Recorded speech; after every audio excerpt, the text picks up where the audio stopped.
غزنوی شما توی قصال خونه، روی سنگ قصال خونه یهو زنده میشی. من از همینجا شروع میکنم. درست تو اون لحظه چه حسی داشتی؟ حالت چطوری بود؟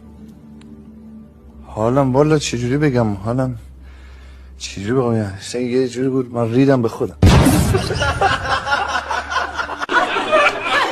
چیز بیاداری هست زنده بود. ازا میخندی؟ این حرفای ازش چیه شما میزنی با من چیکار کنم؟ من یه دفعه استرسی شدم، حواسم نبود برنامه ایناست که پخش میشه مستقیم. رضا اینا رو کجا پیدا میکنی؟ این چیه؟ سیگار میکشی؟ سیگار میکشی؟ اینجا قهوه خونه است؟ ببین عصبانی نشو علی، بگو آنتنو بدن درستش با رضا ولمون کن تو رو خدا، نخندت دقیق. آقا اینجوری چه طرز برخورد با مهمان من